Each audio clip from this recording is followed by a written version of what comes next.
السلام عليكم ورحمة الله وبركاته. حبايبي عاملين ايه؟ يا رب تكونوا في احسن حال. النهارده ان شاء الله هنعمل الصابون السائل التحفة ده. صابون من غير تكاليف، مش مكلف غير صابونة بلدي، ولتر من الصابون ابو 5 جنيه. شايفة الرغاوي عاملة ازاي بتاعته؟ هنحوريكي بس الرغوة بتاعته عاملة ازاي والجودة بتاعته عاملة ازاي، وبعدين نبدأ ان شاء الله. عشان نبدأ نسمي الله بسم الله الرحمن الرحيم. اللهم صل وسلم وبارك على سيدنا محمد وعلى اله وصحبه اجمعين. لو عجبك الفيديو ما تنسينيش في اللايك والشير والاشتراك في القناة وفعلي زر الجرس عشان يوصلك مني كل جديد. يلا نبدأ على بركة الله. اول حاجة هنحتاج صابونة بلدي. دي مش صابونة، بس صابونة صغيرة مش كبيرة. هنحتاج صابونة بلدي. دي الصابون كنت عاملاه معاكم اخر مرة الفترة اللي فاتت. وده اول استخدام ليه. آه بشرنا الصابونة وهنحطها. شفتي صابونه صغيره ازاي؟ لو ما عندكيش صابونه بيشتري صابونه كبيره اسمها 2 او جيبي صابونه صغيره. هنحط لها ميه سخنه مغليه كده اهوت عشان خاطر ندوب فيها الصابون.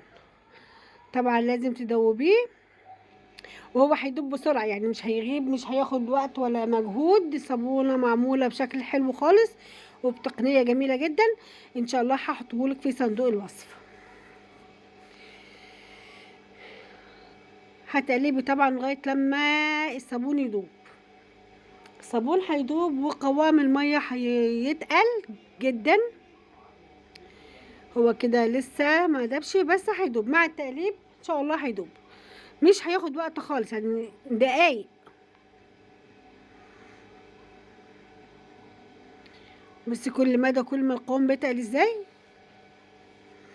ولسه لو سبتيها كده وبردت هتتقل قوي.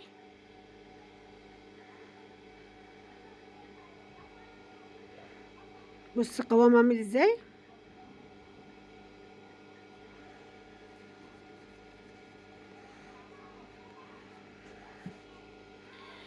كده اهو. خلاص الصابون كله داب. هنكمل باقي المكونات اللي هنحطوها على الصابون. اول حاجه هنجيبي كوبايه ميه عادي من الحنفيه عاديه. هنحط لها معلقه كربوناتو كبيره. كربوناتو في مواعين، في صابون السائل بتاع المواعين جميل جدا، بيخلي المواعين يعني. احنا عارفين الصابون السائل اللي بنعملوه من الصابون البلدي بيبقى فيه شويه كده جلمطه، فيه شويه يعني كده مش يعني 100%. كربوناتو بيشيلك اي نوع من الجلمطه، اي نوع من الدهننه، اي نوع من اي حاجه. بتلاقي الكوبايه كده اهوت مش عليها نقط كده ولا حاجه، لا بالعكس هتلاقيها كده كوبايه نظيفه والازاز بتاعها جميل جدا. كده حطينا الكربوناتو دوبناه في كوبايه كبيره، هنحطه بشويش حبه حبه ونقلب. كده حطينا نص كوبايه. كربوناتو هي خميره الخبز عند بعض الدول العربيه، وبيكربونات الصوديوم هي الكربوناتو بتاعتنا المصريين. خميرة الخبز. كده حطينا باقي الكوباية وبنقلب.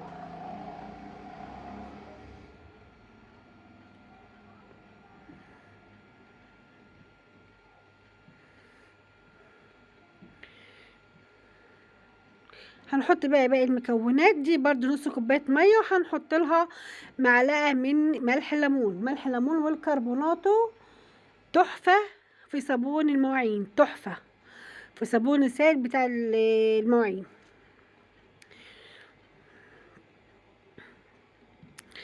هنقلبه برضو.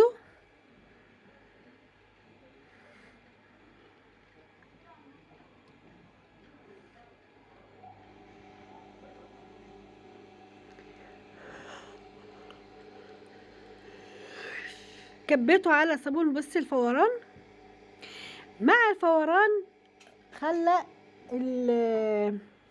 الصابون فصل خالص، بعمل زي ميه. ما تخافيش جدا خالص، ان شاء الله هيتعالج واحنا شغالين كده اهوت على طول. بقى خفيف خالص من ملح الليمون.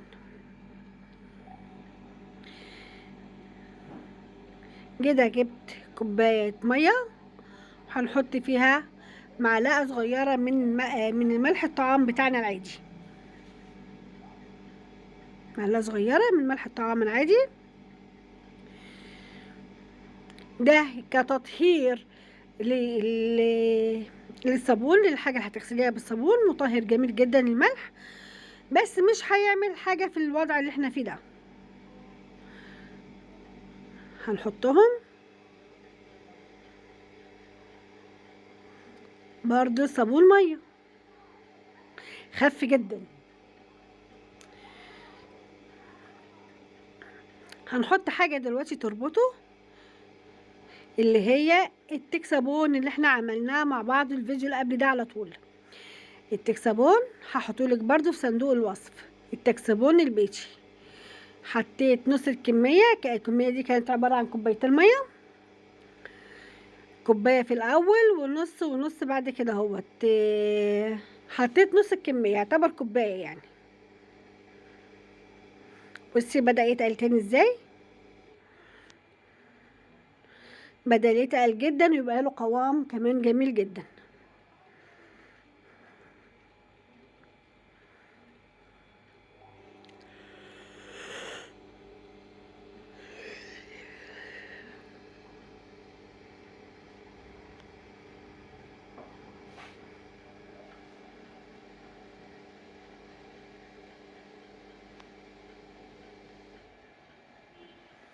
بصي تقل ازاي، طبعا تقليب كويس. واللي انا شغاله فيه ده صغير، هفضيه في حاجه اكبر شويه كده، وهفضيه في حاجه اكبر عشان اعرف اضيف باقي الاضافات. هنا حطيت حبه ميه عشان يفك شويه.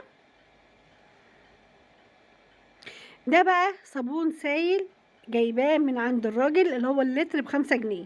ده لتر من الصابون السائل. انا هحط اللتر كله على الصابون اللي انا عملته ده. اضيف حته حاجه اكبر،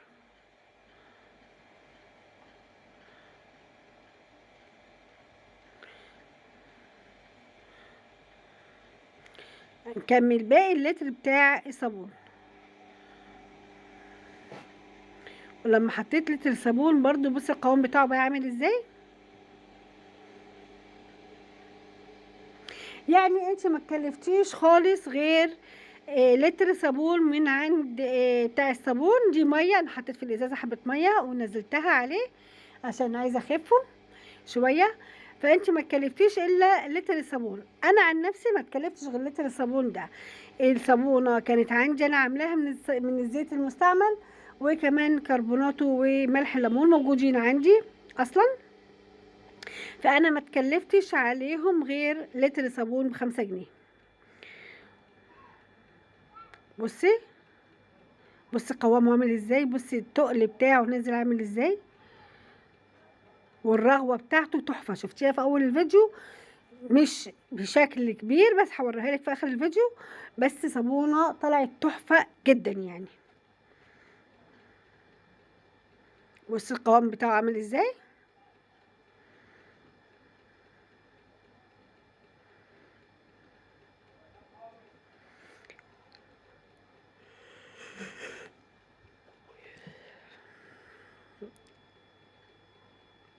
انا خففته بعد التصوير الحتت دي، انا خففته تاني كمان حبه وحطيته في الجراكل.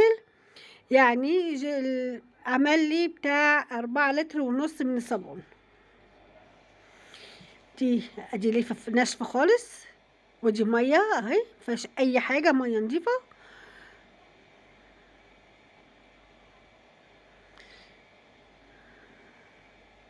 حبه من الصابون وهتشوفي الحلاوه بتاعته.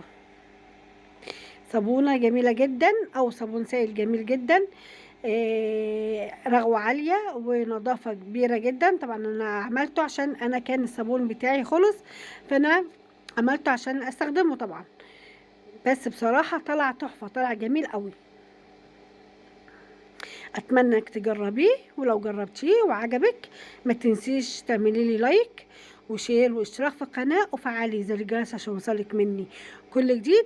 وما تنسيش تعملي كومنت بالصلاه على النبي، اللهم صل وسلم وبارك على سيدنا محمد وعلى اله وصحبه اجمعين. كده ده كده اهوت. بصي الرغوه عامله ازاي، انا بوريكي كده اخر الفيديو بتاعنا. يا رب يكون عجبك ونور رضاكي واستحسانك. ما تنسينيش في اللايك. ده كده شكرا على المتابعه، والسلام عليكم ورحمه الله وبركاته. في امان الله.